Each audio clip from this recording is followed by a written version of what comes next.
Let's turn now to our guest, Geraint Johnes, a professor of economics at Lancaster University in the UK. Hello, thank you very much indeed for your time. So what do you make then of these measures announced by the ECB?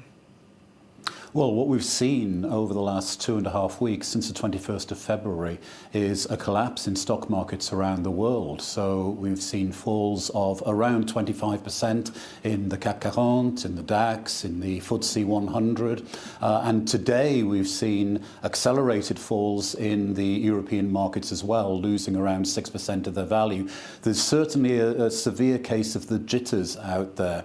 But I think we need to emphasise that the nature of the shock we've got here with the coronavirus is a supply-side shock. It's very different in character to the adverse shock to demand that we experienced 12 years ago with the Great Financial Crash. At the time of the Great Financial Crash, companies were wanting to invest, but they were finding that they couldn't get the loans. The liquidity just wasn't there in the system. So there was a lot of pent-up demand, and there was a failure on that side of the economy. And under those circumstances, the kind of monetary policies that were enacted, reducing interest rates, you'll remember from around 5% to virtually zero at that time, did provide a stimulus, and it did lessen the scale of the crisis. This time, with it being a supply-side crisis, it's not so clear that the same kind of measures are the appropriate ones. So certainly the fiscal measures that are being spoken about, and Christine Lagarde talked about the need for a coordinated fiscal response across countries, ensuring that health services can cope with the crisis, and ensuring, crucially, that companies that are struck by the implications of this coronavirus crisis make sure that those companies survive. That is certainly an injection of fiscal expenditure that is needed. The monetary response really is not so clear, and there is the danger, given the limited supply that we're going to have over this period, that that could lead to a push on prices. Geraint, it's Carroll here in the studio.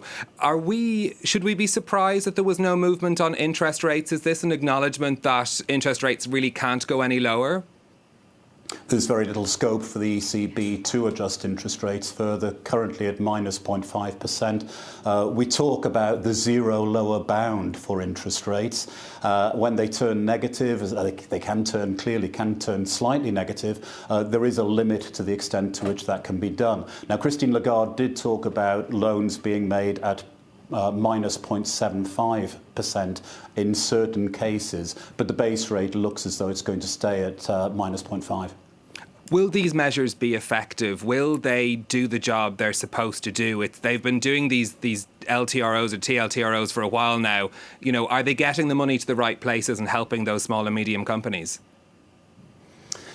There are mixed views on the effectiveness of these non-conventional monetary measures, but the key thing, I think, here is to note that we've got a supply crisis coming from coronavirus. It's not a failure on the demand side of the economy, and so stimulating demand, even if it is effective, it may result in rising prices rather than rising economic activity. If economic activity is constrained on the supply side, then it's corrections to the supply side that will fix it, and that will happen when the virus has run its course.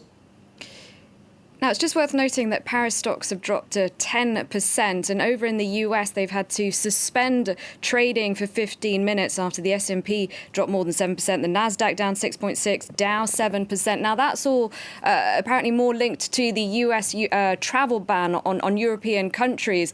What's your interpretation of that? Yes, the travel ban seems to have accelerated the falls that we've seen in stock markets in the US and also in Europe today.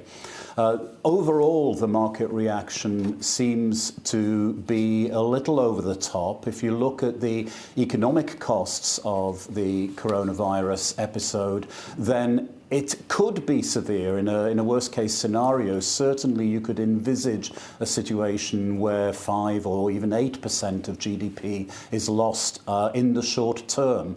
But it is something from which the economy would recover quite quickly, and you'd get a loss of GDP in one period, but a corresponding gain in the next. So this does look like a little bit of an overreaction on the part of the markets, and we should expect something of a bounce back later today or tomorrow.